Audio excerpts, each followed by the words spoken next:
नमस्कार। जैसा कि हम सब जानते हैं,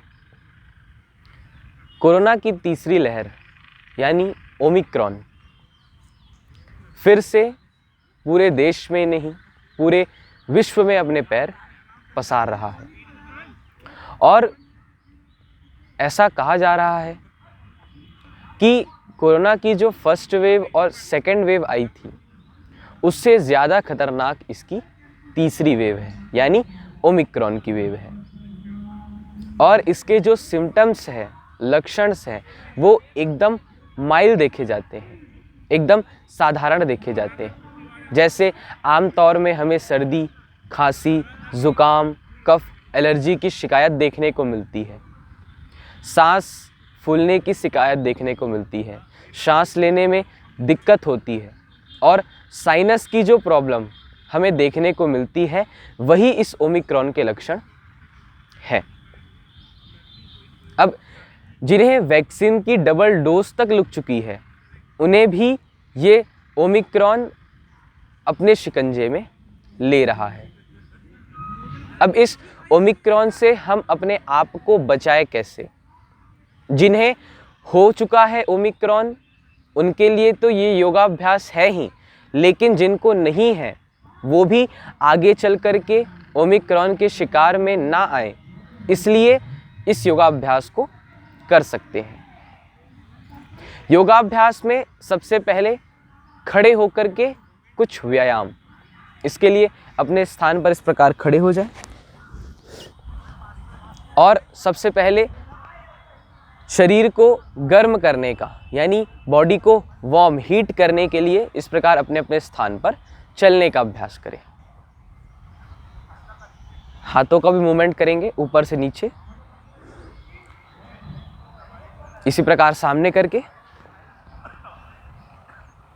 दोनों हाथ कमर पे रख लेंगे और इस प्रकार एक एक पैर से जंप करने का अभ्यास करेंगे। इसी को तीव्र गति से करेंगे।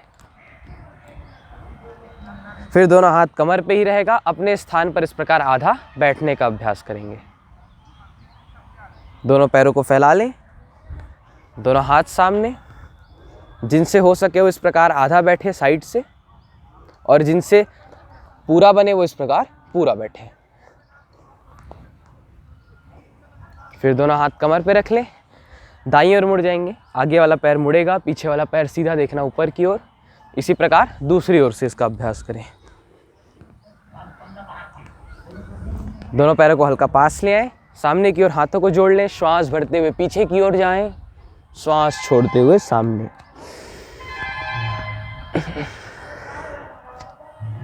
दोनों पैरों को और फैला लेंगे, हाथों को साइड से फैला लें।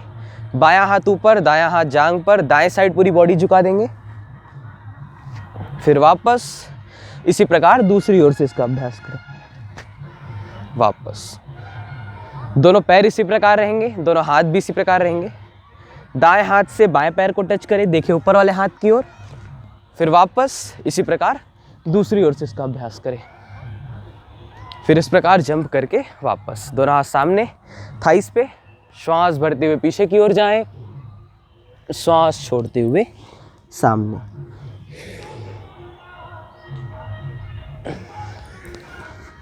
फिर दोनों हाथ ऊपर, साइड से वापस।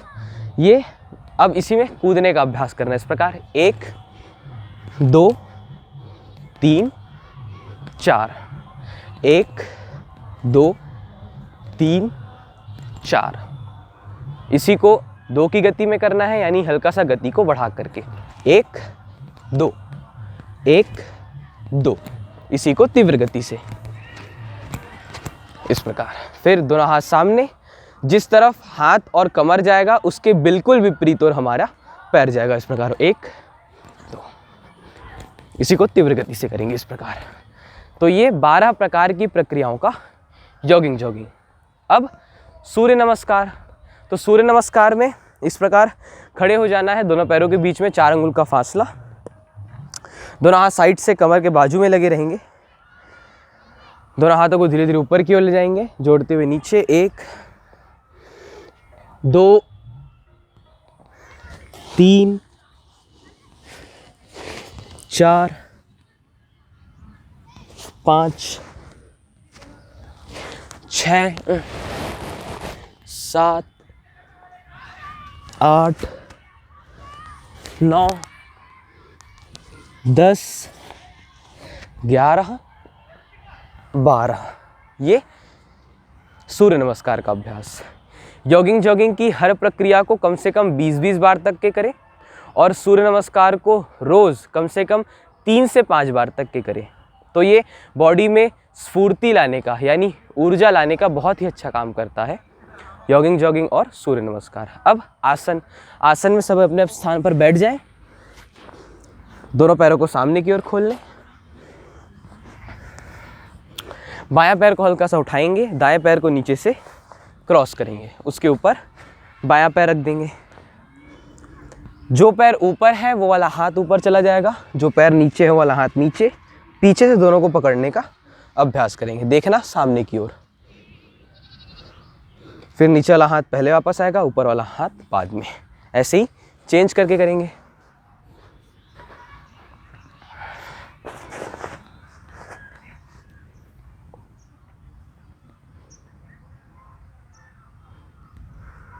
जिनके चिपके हुए फेफड़े होते हैं उनके फेफड़ों को एक्सपांड करने के लिए, एक्सटेंशन के लिए बहुत ही अच्छा आसन है गोमुख आसन। अब दोनों पैर फिर सामने खोल लें।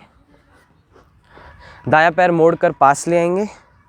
जो पैर मुड़ा है वो वाला हाथ कमर के बाजू में, जो पैर सीधा है वो वाला हाथ ऊपर ले जाएं, क्रॉस करके ज़मीन पर रख दें। देखें पीछे की ओर। फिर वापस इसी प्रकार दूसरे पैर से इसका अभ्यास करेंगे।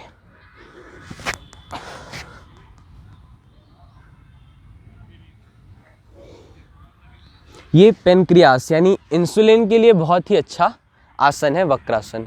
जब ओमिक्रॉन हमारे शरीर में जाता है तब केवल एक ही बॉडी पार्ट को इफेक्ट नहीं करता, बहुत सारे बॉडी पार्ट्स हैं जहाँ पे जाकर के ओमिक्रॉन अपना प्रभाव डालता है, जैसे लंग्स, किडनी, लीवर और गले में श्वास की नली जो है जहाँ से हम श्वास लेते हैं, वहाँ पर भी इसका समान रूप से प्रभाव पड़ता है। तो पेनक्रियास के लिए बहुत ही अच्छा आसन है वक्रासन। अब ऐसे ही पेट के बल लेट जाएंगे सामने।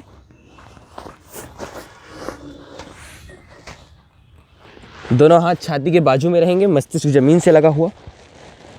भुजंग आसन का अभ्यास करेंगे। श्वास भरते हुए ऊपर, श्वास छोड़ते हुए नीचे, श्वास भरते हुए ऊपर, श्वास छोड़ते हुए नीचे। दूसरी स्थिति में बायां हाथ सामने, उसके ऊपर दायां हाथ, उसके ऊपर अपना मस्तिष्क। अब करेंगे इसका अभ्यास। श्वास भरते हुए ऊपर, श्वास छोड़ते हुए नीचे।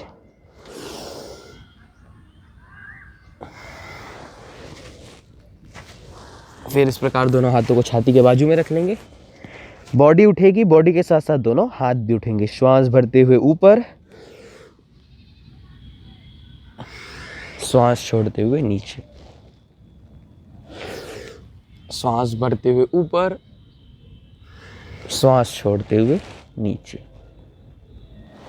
अब दोनों हाथों को इस प्रकार जांघ के नीचे डाल लें। पीछे से दाएं पैर को उठाएंगे, फिर ज़मीन पर रख देंगे। बाएं पैर को उठाएंगे, ज़मीन पर रख देंगे।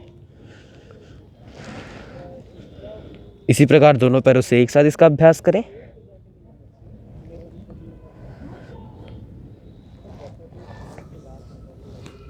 यह हो गए पेट के बल लेट करके किए जाने वाले आसन।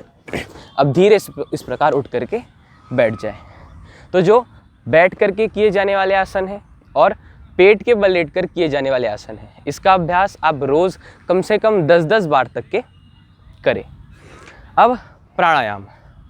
तो चाहे कोई भी बीमारी हो, चाहे ओमिक्रॉन हो, पेट से संबंधित कोई बीमारी हो, लंग से, किडनी से, लीवर से, पेनक्रियास, इंसुलिन, चाहे किसी भी शरीर के बॉडी पार्ट से संबंधित कोई भी बीमारी हो, सबसे ज़्यादा इन सारे रोगों में जो इफ़ेक्ट करता है वो होता है प्राणायाम। प्राणायाम में बैठने की इस प्रकार 3 स्थितियाँ होती हैं, सुखासन, सिद्धासन और पद्मासन। तो जिस आसन में आप सुखपूर्वक, सरलतापूर्वक लंबे समय तक बैठ सके, उस किसी एक आसन की स्थिति में बैठ जाएं। हाथों को ज्ञान मुद्रा में ऐसे घुटने के अंदर रख लें। आंखें बंद, कमर सीधी, गर्दन सीधी, मन सहज। भस्त्रिका प्राणायाम का अभ्यास, बलपूर्वक पेट में दबाव डालना है, लंबी गहरी श्वास लेनी है और लंबी गहरी श्वास छोड़नी है।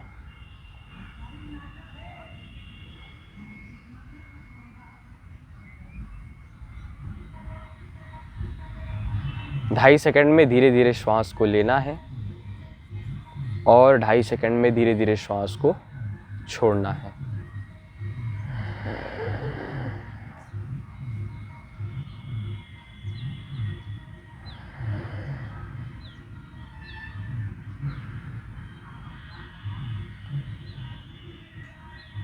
इससे सर्दी, खांसी, जुकाम, कफ, कब्ज, एलर्जी, समस्त गले से संबंधित विकार दूर होते हैं। थायराइड एवं टॉन्सिल के लिए बहुत ही अच्छा प्राणायाम है भस्त्रिका प्राणायाम। दूसरा प्राणायाम है कपालभाति प्राणायाम।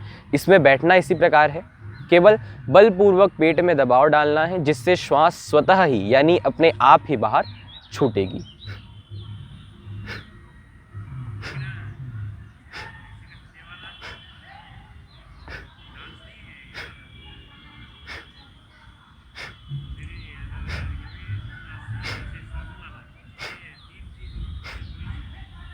इससे मधुमेह, मोटापा, गैस, कब्ज से संबंधित समस्त विकार दूर होते हैं। पेट का मोटापा मुख्य रूप से कम करता है यह प्राणायाम कपालभाति प्राणायाम।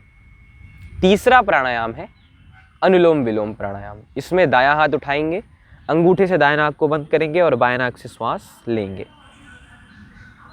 बीच की दोनों उंगली से बाएं नाक को बंद करते हुए दाएं नाक से श्वास छोड़ेंगे, फिर दाएं नाक से श्वास लेंगे, अंगूठे से दाएं नाक को बंद करेंगे, बाएं नाक से श्वास छोड़ेंगे।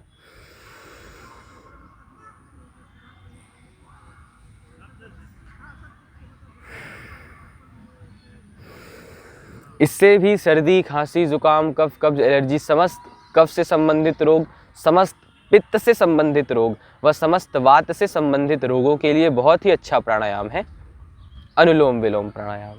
अब इसमें एक और मुख्य प्राणायाम है जिसका नाम है उज्जाई प्राणायाम। उज्जाई प्राणायाम में गले को खींचते हुए श्वास को भीतर की ओर लेना है। थोड़ी को छाती से लगाएं, श्वास को रोक कर रखें, सिर ऊपर, अंगूठे से दाएं नाक को बंद करते हुए बाएं नाक से श्वास छोड़ दें। ये उज्जाई प्राणायाम। भस्त्रिका, कपालभाति और अनुलोम विलोम, इन तीनों प्राणायाम का अभ्यास हमें 7 मिनट तक करना है और इस उज्जाई प्राणायाम का अभ्यास हमें दिन में कम से कम 10-10 बार तक के करना है। ये ओमिक्रॉन, कोविड से संबंधित समस्त रोगों के लिए बहुत ही अच्छा प्राणायाम है। एक्यूप्रेशर में जिनको साइनस की तकलीफ होती है वो इस प्रकार पांचों उंगलियों से प्रेस करें, ऊपरी भाग को इस प्रकार। ये साइनस से संबंधित यानी जिनकी नाक बंद रहती है उनके लिए बहुत ही अच्छा एक्यूप्रेशर है। अब जिनको हार्ट, लंग से संबंधित कोई प्रॉब्लम है तो ये दोनों उंगली के, पहली और दूसरी उंगली के मध्य में इस प्रकार प्रेस करें और इसी प्रकार दूसरे साइड प्रेस करें। ऐसे रोज़ 5-5 मिनट तक एक्यूप्रेशर करने से भी हमारी आधी बीमारी दूर हो जाती है। घरेलू उपचार में काढ़े का प्रयोग करें।